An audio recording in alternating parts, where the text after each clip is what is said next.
All right. Welcome to this week's live office hours. Got some cool stuff I definitely want to share with everyone. But Casey, how's everything going? Things are good. Yeah, middle of the week. Any basketball fans out there? Big Celtics game tonight, so I'll be tuning in. But yeah, got some exciting tools to kind of jump into and some things that may help folks streamline some things or learn in different areas. So yeah, it should be a good Yeah. call today. Awesome. So geek out with AI, of course, but I try to put things into context and understand like when are these useful? Because AI for AI sake is kind of irrelevant to me. It's really what's the practical use cases of these things and the practical impact. And there's a few that I think makes a ton of sense because if you look at where sellers struggle, a lot of times it comes down to like understanding or learning certain things. Mhm. And there's a few tools that I'm actually a huge fan of that can help not only like complete tasks for you, but also just like give you an overview of things. So I'm gonna share my screen as everybody's jumping in here and walk you through a few of these. Awesome. So the first one I'm going to show, Casey, you're pretty familiar with this because I've shown this before. Mhm. But Perplexity, this is essentially like a replacement to Google search. So rather than me searching on Google the thing that I want, I can search it here and it'll do a lot of things for me, right? So if I do an example here, like if I go to google.com and say, who are the co-founders of Aura Repricing? I get a bunch of things that I now have to go figure out and read through, right? But if I do the same thing here and do it with Perplexity, hit enter, it's actually going to go do that same search I did, but actually find those resources and go through that. Like you can see, it's going through the same YouTube, LinkedIn stuff. It goes, oh, cool. Like here they are, Dylan and James. Perfect. So it saved me from having to do that deep dive stuff, which is really amazing. And actually, this is kind of new where they're creating some new stuff. They're clearly pulling from my LinkedIn. But there's something here that like this is cool, but not like the end all be all. What is nice is a new feature they created called Pages. I've already created a few different of these, but these are like pre-made. They're not pre-made. I'm sorry. These are like generated reports on whatever you want. So let's say you want to understand how to get better at, let's say, delegating, right? So I say best practices for delegating and hiring as a new business owner. So this is where things get really fun because now it's actually going to go in and do a lot of the work for me. So it's figuring out what sections I need. It's actually writing the content. It's giving me the sources. So it's finding these sources for me. Right. So like how to, okay, there's some new stuff in here, 6 T's. So I've actually never heard of this: tiny, tedious, time consuming, teachable, time sensitive, and terrible tasks. That's where you should start. Okay, cool. Creating SOPs, talk about that a lot, makes a ton of sense. And like it's doing all this for me. And all I did was give it like the topic. And what's really cool about this is I can actually share this once it's done writing. Oh, that's funny that I actually put Carter's tool here. That's actually really funny. This is just like created or determined. Okay, so it's got leveraging technology for task management. Sure, it makes a lot of sense. I can add new sections, other things I'm curious about, and I actually will say, oh, cool, like how, here's some suggestions documenting workflow practices. So let's say I like this. I can publish this and now share this with other people. Hmm. Now, why is this impactful? It's impactful because as a seller, you are learning so many new things so fast in a brand new industry. And a lot of times what you're doing is you're Google searching and just searching the web, trying to figure out what is the answer to this thing, wrap your head around it. And what I've seen some people do is they have like their EA, chief of staff, whatever you want to call them, kind of go do this for them. But a lot of times that's not even really worth like a human's time, right? You have other things you want them to be doing. So now you can actually jump in here and have it be done for you. And I can change these too. I can say, you know what, actually, this is concise. I want it to be way more detailed. Great. So we can rewrite it. So there's things that I'm like, I don't really know what that means. Like say, hey, go deeper here. Or, hey, that's not as impactful. Don't worry about that as much. So this is just one of those tools that allows you to move faster when you're trying to learn something new. Cash flow management, right? Applying profit first methodology. Like, it's a great book, but let's do that one actually. So let's go to pages. We'll do a new page. How to apply. Let's do this. What is the profit first model and how do I apply it as a new business owner? you hear these terms that get used quite a bit in our space. And a lot of times like, what even is that? Great. Just ask, right? Get a really detailed research paper almost for what it is. Okay. So here's the philosophy. Here's the step-by-step guide to implement it. Here's common challenges and how to overcome them. These are all things that would realistically take you like an hour or so to find. And you probably would not be thinking about certain things, right? That's what's so cool about this. I wouldn't have thought about like, what's the philosophy behind this? Maybe that does matter. Maybe that helps it click better for me. So that's really, really amazing. Here's exactly how you do it. And then common challenges. So I can avoid some of the common pitfalls, if you will. Again, you can do this kind of on anything. Go ahead. Yeah. I was going to say, it just makes it easier because, I mean, when you do a typical Google search, obviously you click on what are likely one of the first 3 links, but then it's really just at the whim of Google if it's a reliable link and a reliable source. And so it's really nice to just kind of get those quick summaries from different sources compiled into one section, making sure that it is informative data as opposed to just kind of spitballing and be like, oh, I think this seems right, and just going off of what your gut says. Exactly. Yeah. So super nice. But like, if I were to grab this and throw this into Google, great. Like I'm immediately just like, I don't know what I'm looking at here, which is kind of frustrating. And again, it gives you the links to actually so that first link when we did the Google search, this is one of the resources it's using, but I don't have to go through this whole thing. Good Lord. Instead, it's like, just here's the answer, dude. Like here's what it is. So you can use this to do some amazing things, to learn new skills, new terminology, basically upskill yourself as a founder to be able to move faster. And I think that's so important, right? When we say like, why does Dylan geek out with AI so much? It's like twofold. One, it's access to intelligence, and I mean that in the truest sense. Like, give me intel, like tell me this thing, teach me this thing. And number 2 is be able to like do things for me because there's things I don't want to do. And when you combine those 2 things, it gets really interesting. And I know there's somebody, Luke, in here. What missed it? Which AI is this? This is called Perplexity. So you'll notice whenever I start a new tab, it actually defaults to Perplexity, and I can just start typing away, do whatever I need. I do not use Google anymore. Just every time I open up a new page, Perplexity. It's free, which is amazing. I'm not sure if pages are free. I believe they are. I have the paid pro version because I got that with the Rabbit R1 deal.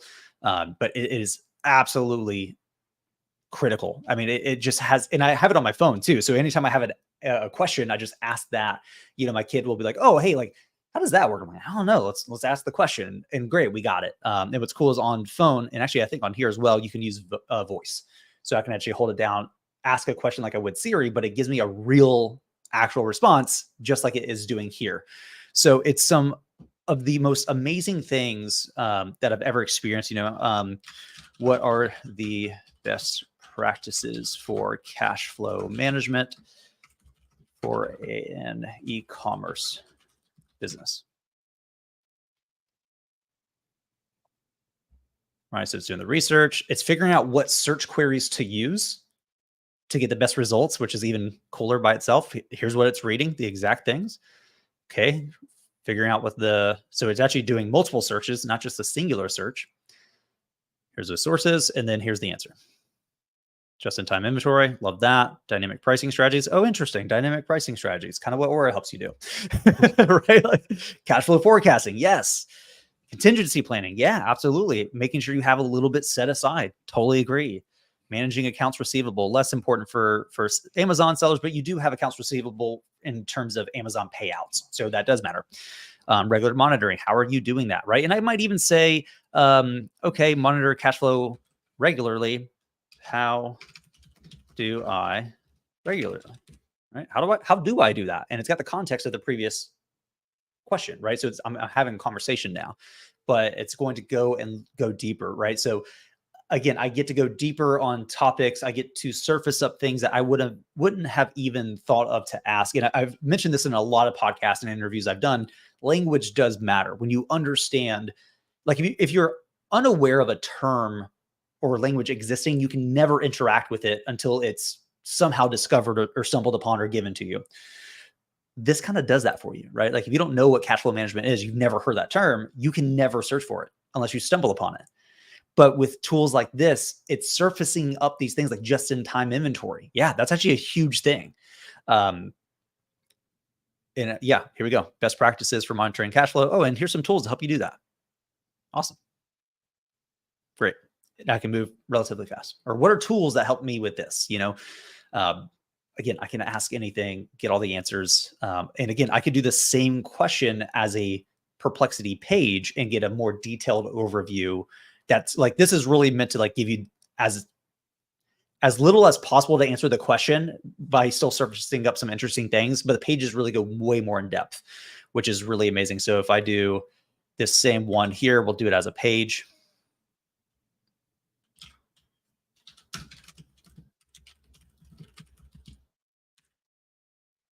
It's probably going to surface up some different things. Okay, so using accounting software for real-time monitoring, integrating payment gateways for instant updates, setting up automated financial alerts. Sure.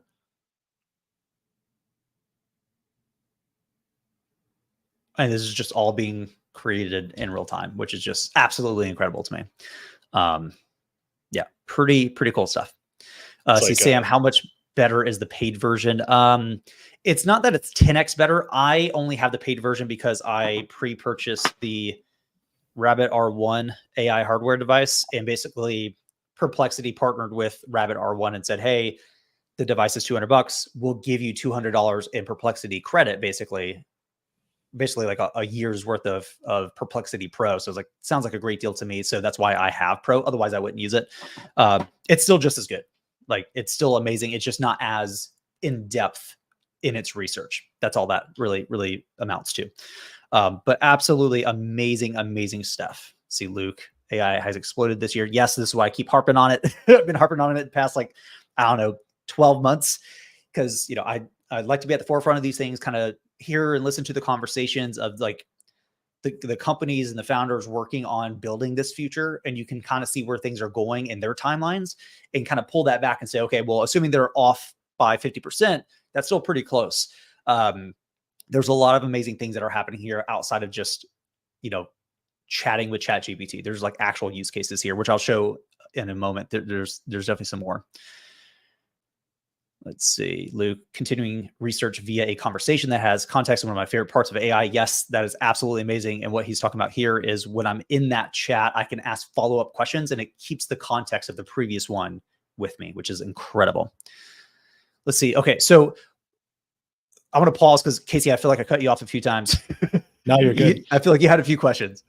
No real questions. I mean, it just reminds me of like in high school, if you didn't read a book you were supposed to read, you would go to the Spark Notes and you get the quick summaries of stuff. So this is just like Spark Notes on anything on the internet, which is really nice to kind of get quick hits, paragraphs of information that's going to be specific to the questions you're asking.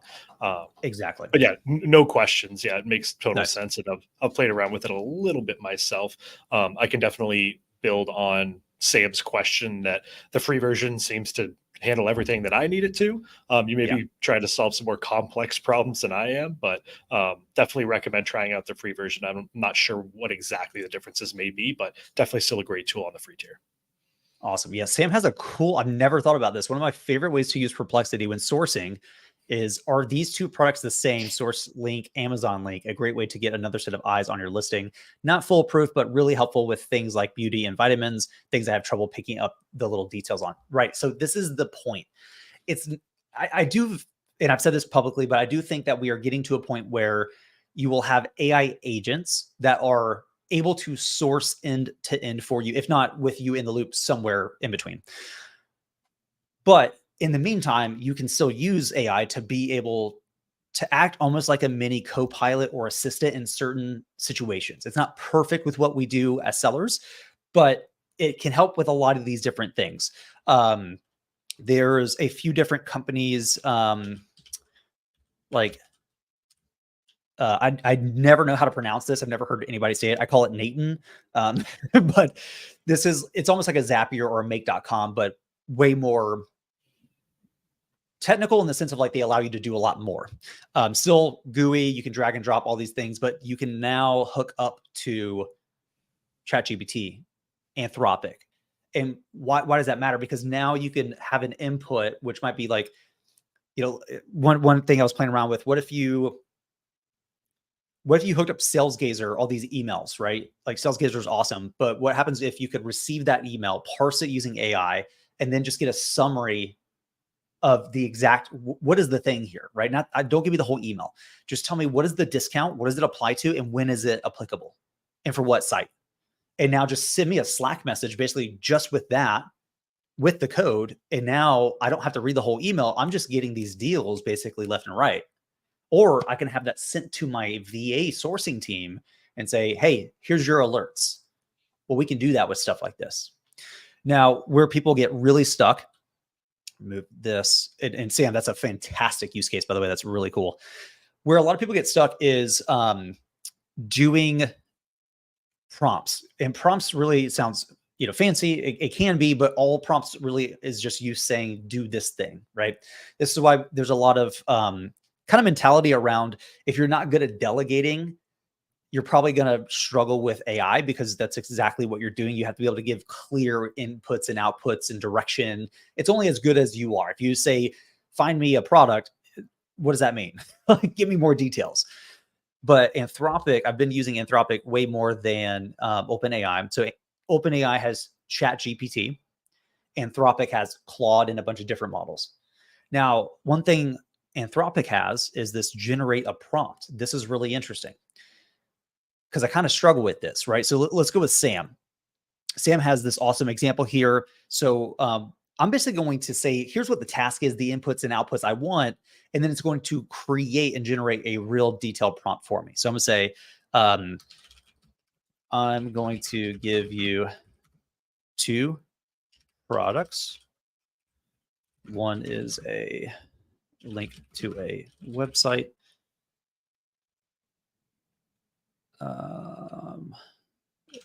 An e-commerce website, and the other is on Amazon.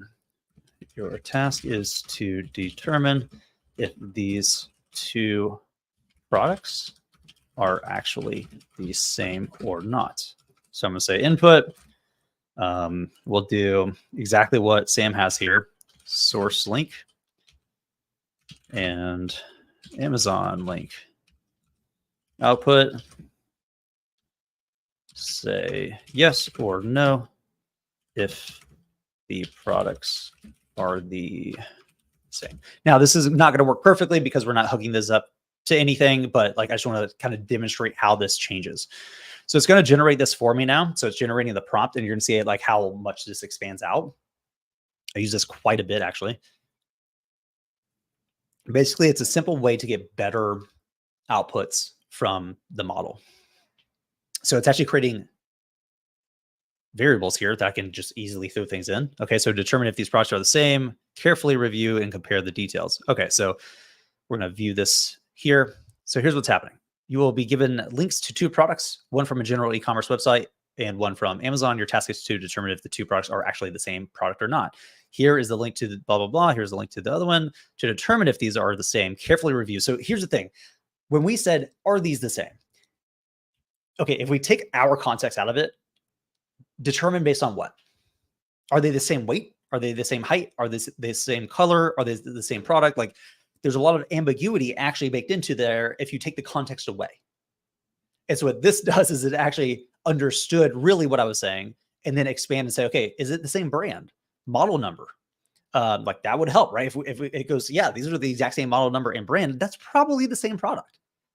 And it's also adding some more stuff in here. Look for exact matches or clear similarities between these details, blah, blah, blah. Write your analysis and reasoning. So it will actually say, here's why I think that's true. And the actual output will be yes or no, but it will give you its reasoning as to why it believes yes or no. So what's cool is I now have these variables, the source link, the Amazon link, assuming Claude could go and search the internet, which it can't. That's pretty, it would work. But think about how fast, right? If I were to try to write this from scratch myself, it would take me forever to get to this point. And instead, I'm just here's literally what I want. Here's what I'm going to give you. Here's what I want out of it. You do the work. great. And I can come in here and I can tweak this too. If I see that the thought process is not nearly as good, or I want to tweak things, great. I just change whatever I need. So think about not just this exact use case, but in cases where you need to do something kind of like this, where I need to analyze things or I need to apply some reasoning. Could we create and generate a prompt that then we can utilize for pennies on the dollar? Like, this doesn't cost very much to do, and it generates some amazing things. Like, one of the examples, we have a blog post on this where I did Amazon SEO optimization. This is the super long thing that it created for me. I added some extra stuff up here. And then it says, great, what's the product title, product description, target keywords, and Amazon SEO guide, so I can give it far more context. Based on just that, it will generate these two things as SEO optimized as possible based on what I give it. So when I say, and I've said this publicly too, there will be cases where your Amazon related agencies two things will happen. One, they will eventually go away because the access to tools like this will just be a software. It'll just be, hey, pay $15 a month and you get access to our pre-trained model that can do that perfectly for you, pretty much in the background. Just every time you jump on a listing, it's just going to optimize it for you. It'll find the right keywords, everything. In the meantime, prior to that, you'll have agencies that will begin utilizing this on their back end. Their team will be utilizing this, which will make them far more efficient and effective. Instead of relying on virtual assistants, you'll rely on models like this. See, Sam, could you throw that prompt into Perplexity? I don't know, but let's give it a shot here because I'm actually curious because I truly don't know. Give me 1 second. I'm going to pull up the previous example here. And let me share my screen.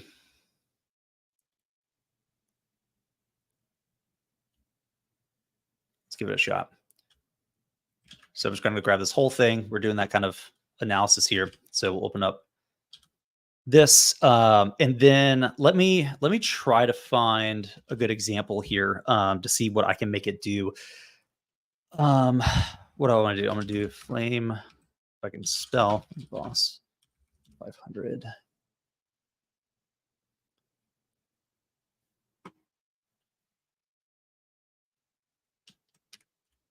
So this is going to be our source link. Oh my gosh, if I can grab it. So here's our source link. And then we'll look up on Amazon.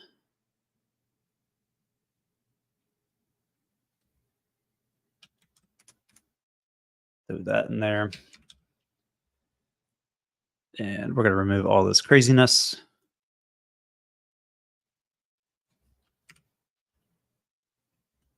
And I have no idea. Let's see what happens. Now, this is still prompting, right? Asking you a question is prompting. Okay, so it's going to it. That's good. What if we Casey, what if we just solved sourcing with Perplexity Live? Be pretty incredible. We'd have to definitely blast this out to every one of our users, make sure they know how to take advantage of it. Yeah. Okay, so it's doing the thinking. So here's the analysis, Flame Boss 500, looking at the product title, all that good stuff. Conclusion, the minor differences in wording, Universal versus Ceramic / Komodo, do not indicate different products, but rather, okay, so the answer is yes. Now, let's do that again.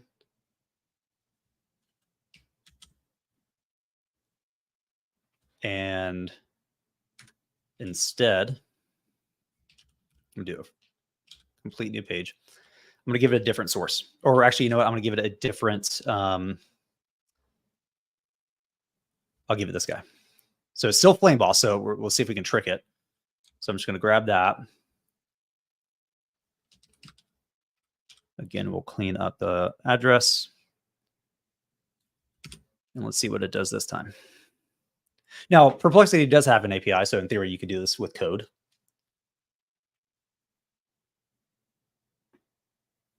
So here's what's cool. You get really good at prompting depending on what model you're using. It's either going to be, better performance or less performance, depending on the model, what it's trained to do. But prompting is kind of prompting. That's what's cool. It's I will use prompts I generate or that, Claude helped me generate and use it elsewhere just because it's easier. Okay, so it's doing its thinking. Going through the whole technical thing here, comparison. So both products are from FlameBoss. That's correct. The general e-commerce website lists the FlameBoss 500 Wi-Fi smoker controller kit, while the Amazon product is high temperature meat probe. Answer: no. There you go. Pretty wild. Like, this is what I'm trying to get people to understand. Like it's not just what the product is described and positioned as. This is a search tool. This is designed and positioned as it's replacing Google search. But the reality of it is, you can think about its components. It has a large language model doing reasoning, so it's thinking. It has a detailed prompt that you want it to do, and it can go and search the internet. Well, what does your VA do? Right now, could you just throw a bunch of stuff at it? No, like this did require that I had a source link and an Amazon link. And ideally, we're just trying to see if that's one and the same. So not the best use case here, to illustrate the point, but it does illustrate a different point, which is we're further along than a lot of people realize. Mm-hmm. Right. And so it would be no issue to create a template that you could just copy and paste, throw your things in here, just be like, triple check that for me real quick. So you can use these tools very easily now to do some amazing things. Now, I did not realize it could do it to this degree. We just figured that out live. Now I'm kind of thinking, how do we turn this into more of a sourcing assistant? Because maybe we could, right? Not quite sure yet. Kind of thinking on the fly here, but it's some pretty interesting things. Definitely. Yeah. Yeah. I mean, if it's able to take in that much complexity with just the 10 minutes we put in, I mean, if you spend a whole day on it, you should be able to get a pretty decent breakdown of, listings that may be profitable, most searched categories of products on Amazon, and finding best products within those categories. So yeah, definitely frees you up to do more of the things or take things that are monotonous and take so much time off of your plate, or at least streamline them a little bit. Exactly. So I keep harping on it. We're still very early days, but just seeing what is capable with the tools that are free, this is going to be impactful. And all we need is the right reasoning machine. And when I say reasoning machine, that's what AI is. That's at least what large language models are. We need the right inputs, and we need the right expectations for the outputs. The last two in that phase, by the way, pretty done. I mean, large language models, reasoning's amazing. Some are better than others. Certainly the affordability is there. The outputs that we want, pretty clear cut. It's the inputs that is really difficult right now, because it's getting, like, if you think about sourcing, you start with a list of potential products that you now have to go and compare and do a bunch of, analysis on. The hard part there is connecting to the right systems to be able to do that analysis in a way that makes sense. Like, you could start, scrape an entire website. You scrape Vitamin Shop or what Vitacost, grab all the products, all their details, and for each one say, cool, let me go to Keepa and run a bunch of analysis, and then use a large language model to run that analysis, get it, pulling the data in. The hard part there is Keepa can be kind of expensive on the API front. And again, you have to be able to code these things. But even what I'm saying now, like, you could do, like, it would take some engineering, prowess to like really perfect it from a cost and efficiency standpoint, but we're not terribly far off. See, Sam, is there any way you can send that prompt here? Yes. Actually, I can't post it here. Can I do it? If you Slack it to me, Sam, if you pop your email in as a comment, I can email it to you once we jump off. Perfect. Yeah, we'll do that. Even better. And anyone else who wants that email to them as well, feel free to toss your email in there. I can take a quick note of those as they come through. Yeah. Great question. Glad I did not delete that when I was going to. These are just two tools, right? This is not even the cutting edge stuff necessarily. This is really just off the shelf things right now, showing what's possible. So, you start to hack things, actually, apply real engineering principles. Like, instead of using the front ends of these, the website versions of these, you're using the API versions. Like, Perplexity has an API. And you can say, cool, go do the search. The same search we just did, we can do with code and manipulate a bunch of stuff, connect Claude with Perplexity and a bunch of other tools, SP API, all these different things, and things get really, really interesting. See, Ariel wants it too. Nice. Yes. Love it. Yeah, we'll get this sent over.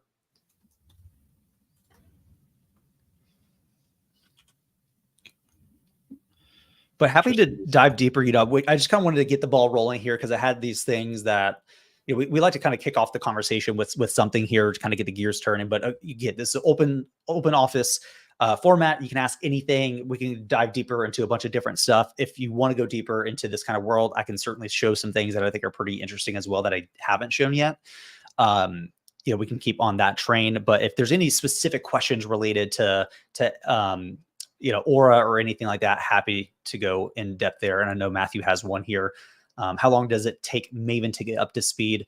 So Matthew, it kind of depends on the level of activity on that particular listing. So on listings that are very competitive, there's a lot of activity happening. It could be like an hour, it could be 30 minutes. It really just depends. For your less active listings, it could be like a day. That doesn't mean we're not repricing. It just takes that long to understand really what's happening to really optimize its decisions and behaviors. So it's repricing from, minute zero, if you will, but to really optimize itself, it takes a little bit longer depending on how active those particular listings are, because everything's at the listing level. Great question though. And Casey, anything you want to add on to that? No, that's what I was going to say. It really does depend on each listing and the actual competition, competitive landscape, and activity on the specific listings. So highly active listings, it'll learn quicker. Some slower moving items that maybe don't have many sellers, it'll take a little bit longer there. Generally, I recommend starting with a week, and because that'll let it optimize and then start to perform optimally, hopefully. So I usually recommend starting with a week's time and then adjusting from there. Yeah. Great question, or great answer there. Okay, so I'm going to keep this train going because I feel like we have some good steam here. There's another company. I have not played with this tool yet, but I'm kind of excited. They just raised some money. It's called Induced. If you're familiar with something called a RPA, so a robotic process automation tool, these are old school, like you hard code, do this thing, and it automates a bunch of browser-based stuff. A lot of companies use these. Now, where things get interesting is when you build one of those using large language models. So basically you do the task, it records what's happening and goes, cool, I can do that for you now. Where it gets interesting, you can kind of see an example here of that training, is when you add intelligence on top of that, not just these hard coded rules, which by the way, things break, right? Like sites change, a position on an element on a web page changes, and all of a sudden your robotic process is completely broke. So that kind of is frustrating. Now, where things get really cool again is adding intelligence to it. So if you look at this example here, they're taking a screenshot of a chart and then asking a question. What is the graph looking like today? It inserts that, sends it to a large language model, and it tells you exactly what's happening. Now, why am I showing this? Because what do we do when we're sourcing? We look at Keepa. And I've been saying this for a while. I think Keepa should come out with a large language model that is trained specifically on its data. I think that would be an incredible thing. Because do you really care to look at the chart? Not really. That's just a process. That's what you have to do to get the answers to make a decision. But if those answers were given to you in simple language, here's exactly what's happening, could you make better decisions? Probably, because a lot of the Keepa training stuff is getting you oriented to understanding how to read a Keepa chart. But what if you didn't need to read a Keepa chart? And you could just get the actual, here's exactly what's happening. You can make, probably, I would argue, better and faster decisions. So what if you could create something like Induced where you say, given an Amazon listing, take a screenshot of the Keepa chart and do that. Tell me exactly what's happening. And then make a recommendation. Is this a good buy or a bad buy? And tell me your thought process behind that. Kind of what we were doing with, show me the thought process here. And to me, again, this is not at a place where it's going to be perfect, but it's at a place where it's very, very interesting. Because you're starting to see these little components that show that the things we're talking about here are possible technically. They just need to be perfected Mhm. and built in such a way that makes sense for sellers. Like that's, this whole thing is meant to be ran autonomously. You just say once a day, go look at the chart and send me a snapshot, and it would just happen once a day. So really, really interesting. If you're, I've been saying this too, there's a big difference between rigid automation and non-rigid automation. Rigid automation is your Zapier.com, which they're changing this, but Zapier traditionally it's a set of rules. It's like you're coding without coding, right? You're just dragging and dropping, but really you're saying these are the explicit rules to follow. And if those rules are broken, it breaks. We're transitioning from that to a non-rigid world of automation where it can actually reason and say, cool, well, it's kind of similar to this thing, but slightly different. Here's probably what we should do. Like that's what a human would do.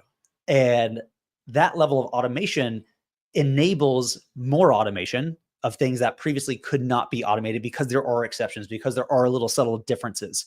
And that's no longer the case. They can be very dynamic here. Again, you can use, I'm pretty sure Induce has come out of beta, so I think you can use this now. But you could probably trigger this where you say, whenever I add a ASIN to a Google Sheet or an Airtable, go do that analysis for me, and then just update the next column with your analysis. What's actually happening here? I don't know if it's good. Again, I haven't tested it quite yet. Still early. But I think this is what sellers should be doing. I think you should be spending some of your time playing around with this kind of stuff and seeing what's possible, because it could be the competitive edge that you need. So yeah, it's good stuff. Yeah, it's amazing what's already available and what's Crazy. just evolving so quickly overall. Yeah, and just the cost of it, right? Like this is what's so interesting. Like it's here and it costs pennies. like it costs like far less, like fractions of what a virtual assistant would cost. Like the cost of intelligence is consistently going down month over month. So I know we have some additional questions here. See, Will, what's going on, guys? Just wondering if you guys would approach repricing a listing with a suppressed buy box, or how you would do that. Casey, you want to answer that one? Yeah, Will, so that's going to depend on what type of strategy you have assigned to that listing, whether it's Maven or rules-based. Both strategies are pre-configured to operate in the same manner when a buy box becomes suppressed. So on Maven, under the advanced section, there's really just one checkbox, and it says, do you want us to try to unsuppress that buy box? On the rules-based, it's going to be, if you're targeting the buy box as your competition type, under the pursuit section, there's going to be a section that says when the buy box becomes suppressed. That is pre-configured to customized price equals current price minus 2 cents. In both scenarios, what Aura is going to do is going to slowly drop your price by that 2 cent mark until either that buy box is reactivated or your minimum price is reached. So if it reaches your minimum price, it'll hold you at your min price until that buy box is reactivated. Then repricing will resume as normal. That's our best recommendations for unsuppressing that buy box. If you'd like to not price down to your min in those scenarios, you can uncheck that option in the advanced section of Maven, or change that customized current price setting in the pursuit section of the rules-based strategies there. Nice. See, Luke, non-AI question. Sorry, that's quite all right. But could you explain the maintenance section for a rule-based strategy? I'm not understanding the instructions there for some reason. What are the use cases for how to price options? You want to go for that one as well? Yeah, definitely. So, Luke, it is worded a little confusing in the platform. What it's going to default to is raise price by 2 cents. Now, what that means, it's not actually going to raise your price by 2 cents. The maintenance section is for when you become the buy box winner. And so what will happen under the raise price by 2 cents function, it will raise your price to be 2 cents below the next highest offer. That's just a function to try to maximize your margins while you're in the buy box and close the gap between you and that next highest offer. You do have the option to price 2 cents below the offer below you as well. But if you are looking to maximize that margin, we recommend that raise price by 2 cents setting there. Yeah, nice. See, Areli, does winning the buy box depend on the duration of my selling history or the number of reviews on my account? I've noticed that my buy box wins have been minimal and want to understand the influencing factors better, started in March.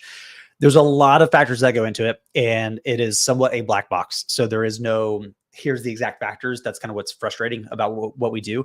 I can say, though, that my general philosophy on this is Amazon's going to prioritize the best seller, the safest seller too, right? So having more and better reviews makes you a safer seller in their eyes. Things like regional buy boxes do come into play though, right? If you have, you know, a tenth of the volume of inventory that your competitors have, you're going to be at a slight disadvantage just purely from a regional buy box perspective. There is some, like, I'm not going to say that it's pure longevity in the sense that it's how long you've been a seller necessarily, but there is something to that in my opinion. I can't put my finger on it, but I would argue, yeah, that's probably the case, simply from the same philosophy that I have, which is like, are you a safe seller? If you're brand new, they don't really know, right? And they're not just going to prioritize you to help you. They're going to be like, no, kind of prove your worth here. So, you know, that's kind of how I tend to think about that. But there's just so many variables here. The thing that I try to tell people is have the best seller account you can. Amazing reviews, good IPI, all these things. Like you have to view every metric in your account as a signal to Amazon to let them know, hey, I'm a trustworthy seller. And if you're focusing on, and that takes time, right? It takes time to get reviews, all these things, but those things do matter. And so every seller needs to be focusing and having systems in place for these things. There's, you know, tools like Feedback 5 that can go in and do these things, you know, request reviews for you automatically. I would put those kind of things into your process if the cost of those things makes sense at your current level, and just start that long process. Because it's kind of like search engine optimization, like SEO, like that's a long-term play. There's just things you're going to have to do for a period of time, but it's worth it in the end. You want to think, where's my account going to be at in a year's time, not just today or tomorrow. And if you're putting the right systems in place, it shouldn't require a huge amount of heavy lift for you. But if you're just doing the right things, you're going to be fine. Like that's my whole thing. Like just follow the rules, do the right thing, like understand what the signals that matter are in terms of like those IPI and stuff like that. You're going to be fine. But Casey, anything you want to add on to that? No, you pretty much covered it. I mean, all we really know is the algorithm for determining the buy box winner is some combination of seller rating, price, and shipping times. But there's times Amazon prioritizes themselves or a different seller with no discernible logic behind it. So yeah, it is, like you said, a black box in a lot of situations. But yeah, those are just typically the main three factors that we see playing into account. Yeah, Amazon does not make that clear cut, which is kind of our challenge. Because if they did, it'd be so much easier, and we'd have far less competition in terms of repricing companies. Because everybody does it kind of differently. There are some things that clearly work and things that like kind of work sometimes, kind of don't work sometimes. So it just depends. Wish there was a clearer answer. Sorry. Yeah.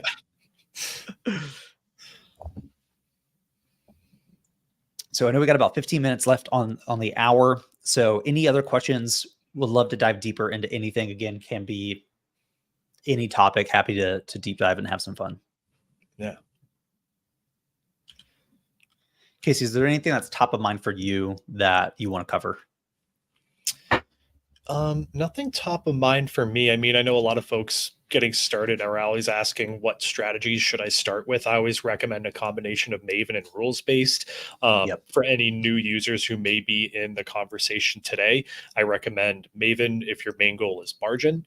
And I recommend the buy box targeting strategy if your main goal is sales velocities. So that's very high level without getting into any complex details there. But those are typically the starting points that I recommend, and always adjusting based on performance following thereafter.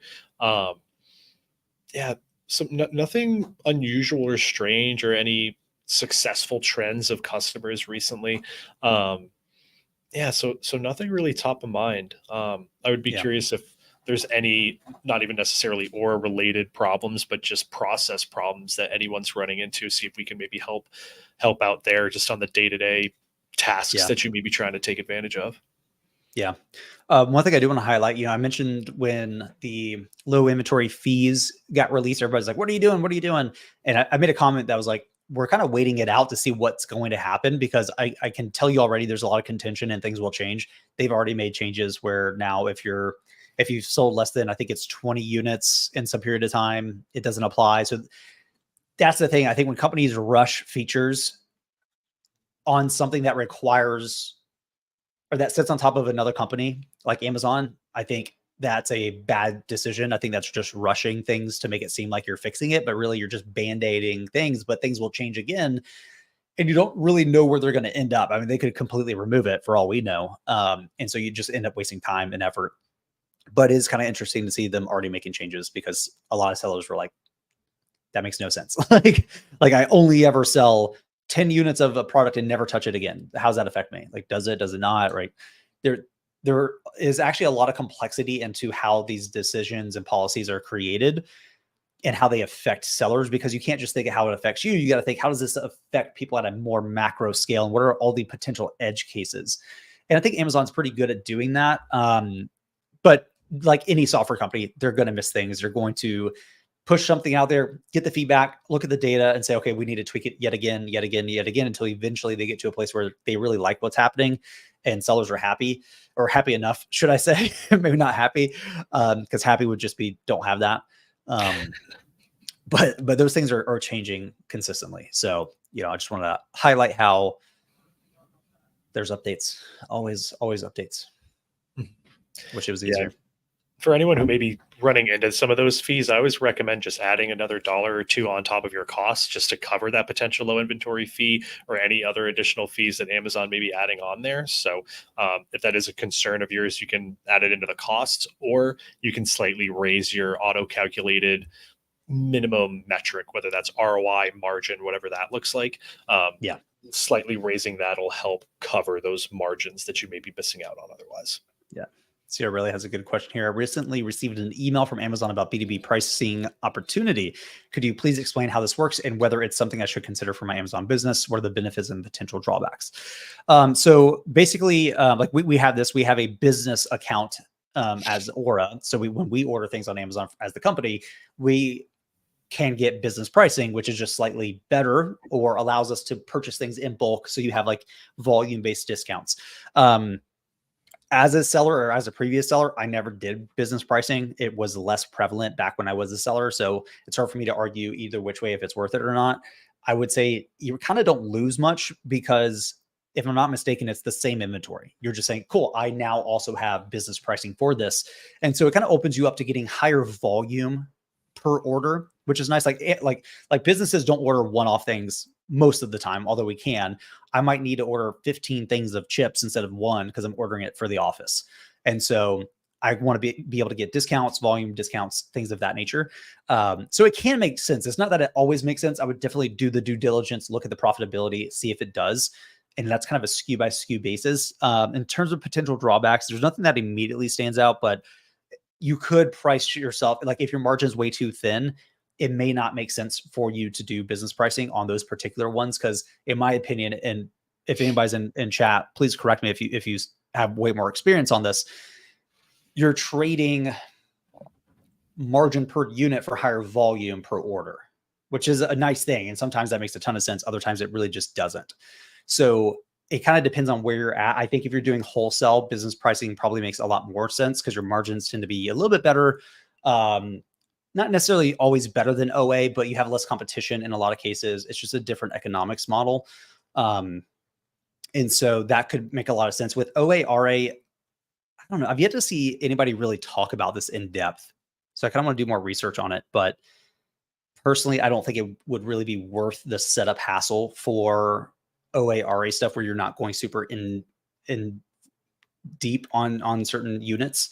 Like if you're going like 50 plus units, sure, because that volume would be nice. But if you're selling 10 units per SKU, the added volume may not really be much, especially for the trade-off of the ROI that you may see. Again, don't know. So as is true with all things, do the math on it, run it per SKU, see if it makes sense. I don't think it would necessarily hurt to do the math, of course, but I think at the end of the day, the math will tell you if it's worth it for you or not, because it really just depends on your buying and all that good stuff.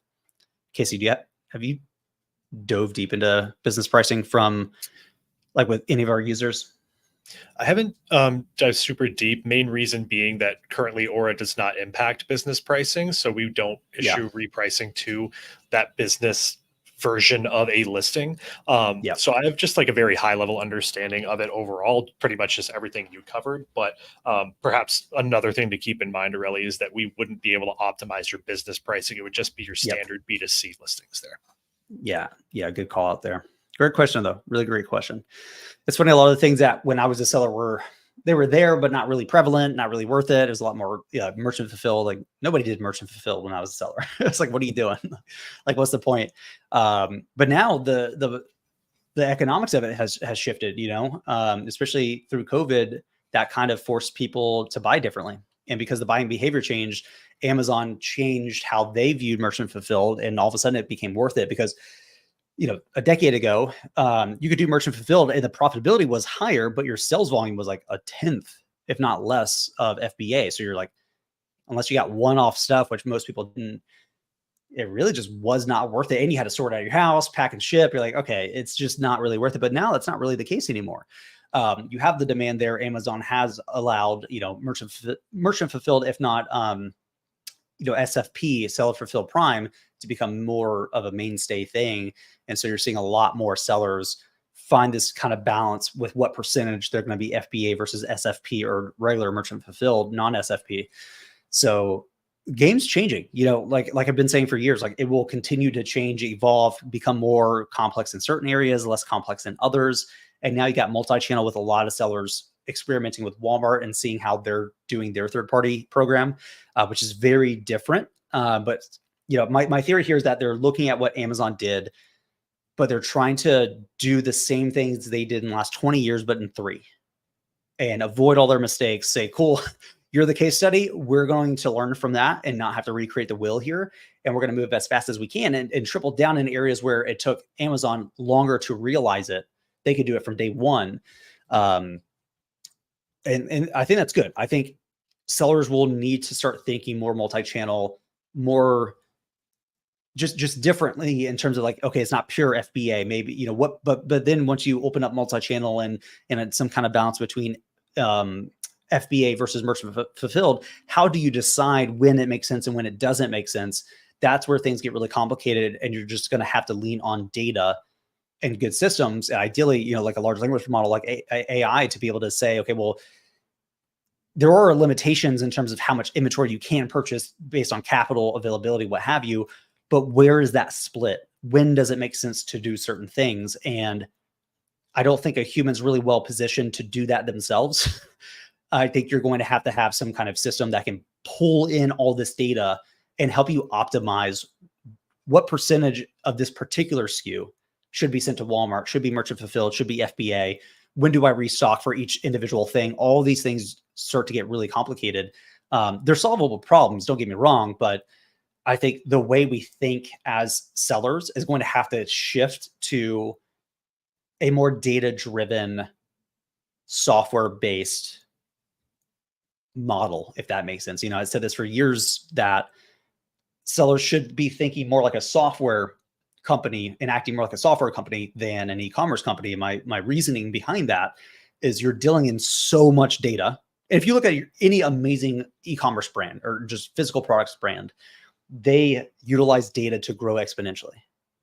Yeah, there's you have a department that's perfecting the physical product, all these good things, but how are you making these decisions that help you scale? And it's all data and software, right? So as you start to transition your mindset to more software, more data, what data can I get? And then how can I utilize that data in an intelligent way to optimize things? You make far better decisions, and you can do it faster. That's the key thing, right?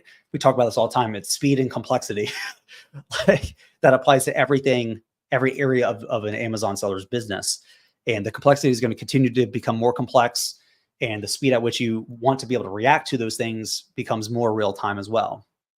And so that's where you're going to have to lean on real-time data as much as possible and real-time analysis as much as possible. Yeah, absolutely. See, last question, guys. I currently focus primarily on retail arbitrage on Amazon. At what point would you recommend transitioning to wholesale? What indicators or breakpoints should I look for to start scaling my business effectively? Thanks. So it kind of depends on where you're at, in my opinion. It's kind of like, where's the business at, right? Because what's going to happen is it's going to take you a lot of upfront effort to start to get wholesale rolling. Once you start to get profitable accounts, it's relatively smooth sailing, and now you got time, you keep scaling up, blah, blah, blah. Because once you have that SKU, you have that SKU for the most part. The transition can be difficult for a lot of people because it requires so much time. You end up not having time to go and source RA. You're trading your time. And so if you're doing this full time, you kind of have to consider the fact that this could take you 3 to 4 months to realistically like start to pay the bills and all that good stuff. Can you afford to not do RA during that period of transition? Or do you have enough time? Let's say you're doing this full time. Could you cut back on a quarter of your hours doing RA, it not really hurt you that much, and then spend that additional quarter you just freed up doing wholesale and then slowly transition that over, stop doing RA, triple down on wholesale as that's making sense for you. If you're doing it with like a full-time job and you don't need the cash flow from RA, I would say you should probably stop doing RA, take all the capital and the time you do have, because you don't have unlimited time with a full-time job, and you need that time to go towards understanding wholesale, contacting brands, opening up accounts, running tests, all that good stuff. So it depends on, what are your limitations, right? What are your resources? Do you have a ton of capital? Do you have a ton or little time? Depending on where that's at, that kind of helps determine when it makes sense and how it makes sense. Because everybody's just in a different world. When I did that transition from RA to wholesale, I basically said, I'm not allowed to buy anything RA. I need the time, and I had the time. So I could kind of fast track things because I could cold call 12 hours a day and be fine. But if I was working a full-time job, that would not be possible. So you just have to think about what are the limitations, what's it going to take to make that transition, and then kind of create a strategy that allows you to do that in a healthy, smart way. Hopefully that makes sense. But feel free to email me too. I'm happy to, like, if you want to, email me with like actual details of your situation. Happy to make actual like personalized recommendations. Just Dillon, DILLON @goaura.com. Love doing this kind of stuff. But yeah, if you want to send that over, be happy to give you a more direct answer. That's a little bit more personalized because it really just depends. There's so many factors that go into it. That's a great question. All right, so we got a few more minutes here. We're going to start to wrap up. Any additional questions that or areas that we could dive deeper into? And just before we wrap up, as a reminder, folks, next Wednesday is a national holiday, Juneteenth, so we will not be having office hours next week. We'll still send out an email on Tuesday, just confirming that there is no office hours on Wednesday, but we will see you 2 weeks from now, as opposed to next week as usual. But as always, we'll still be running Monday, Tuesday, Thursday, Friday of next week. Just Wednesday, the office will be closed, just as a disclaimer there for you. Yes, an email will go out, I believe, tomorrow as a notification for that. Great. Nice. Cool. So I think that's it. We're going to start to wrap up here. Great session. Appreciate you guys letting me geek out on AI as always. It's cool. We got to actually discover some interesting use cases for Perplexity that I didn't think would work, but did. That's actually really, really cool. So if you want that prompt, just throw your email into chat here. We'll definitely send it over. Happy to share that all day. But yeah, great stuff. Casey, any parting words? No parting words, folks. Yeah, have a good rest of the week. And as always, if you need any help, feel free to give us a chat using the chat feature or email at hello@goaura.com. We'll be happy to give you a hand. Awesome. Guys, have a great week.